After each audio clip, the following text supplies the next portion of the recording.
Assalamualaikum warahmatullahi wabarakatuh.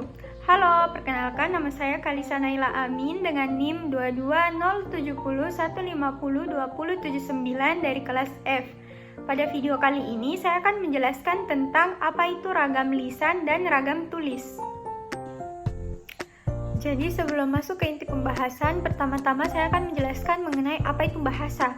Jadi bahasa merupakan alat komunikasi berupa bunyi yang dihasilkan oleh alat ucap manusia atau mulut yang digunakan untuk berinteraksi dengan orang lain. Nah, bahasa ini terdiri dari kata-kata atau kumpulan kata. Nah, sekarang kita sudah masuk ke inti pembahasan. Jadi yang pertama saya akan menjelaskan tentang apa itu ragam lisan. Jadi ragam lisan menghendaki adanya orang kedua, teman berbicara yang ada di depan pembicara. Di dalam ragam lisan, subjek, predikat, dan objek tidak selalu dinyatakan karena bahasa yang digunakan dapat dibantu oleh gerak mimik, pandangan, dan intonasi. Nah, selanjutnya saya akan menjelaskan tentang ciri-ciri ragam lisan. Ciri-ciri yang pertama yaitu memerlukan kehadiran orang lain. Seperti yang saya jelaskan sebelumnya bahwa ragam lisan menghendaki kehadiran orang kedua yaitu teman berbicara yang ada di depan pembicara. Nah, ciri-ciri yang kedua yaitu unsur gramatikal tidak dinyatakan secara lengkap. Unsur gramatikal yang dimaksud di sini yaitu subjek, predikat, dan objek. Seperti yang kita ketahui bahwa di dalam ragam lisan, subjek, predikat, dan objek tidak selalu dinyatakan karena penggunaan bahasanya dapat digantikan dengan gerak mimik atau intonasi.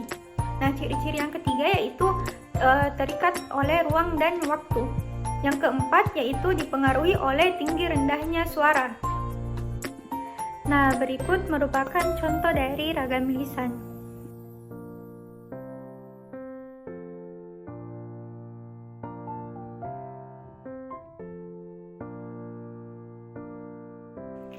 Baiklah, selanjutnya saya akan menjelaskan tentang apa itu ragam tulis. Jadi, ragam tulis tidak mengharuskan adanya teman berbicara di depan pembicara. Nah, di dalam ragam tulis, fungsi gramatikal seperti subjek, predikat, dan objek harus dinyatakan secara lengkap karena ragam tulis tidak mengharuskan adanya orang kedua di depan pembicara.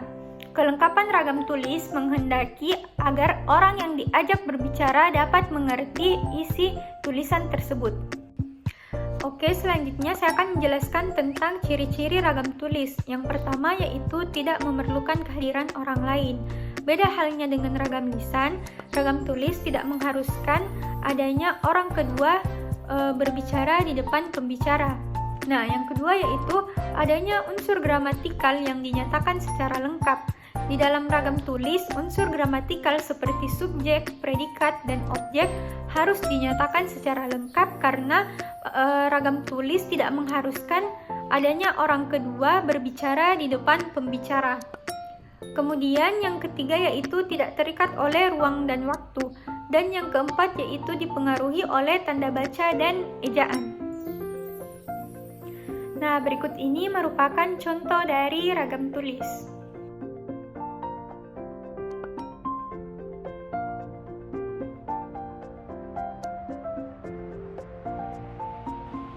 Kemudian ini merupakan daftar pustaka di mana saya mendapatkan sumber-sumber dari materi yang saya jelaskan.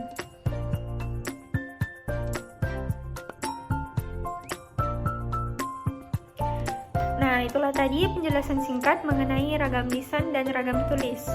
Saya kira sekian yang dapat saya sampaikan. Mohon maaf apabila selama saya menjelaskan terdapat salah kata.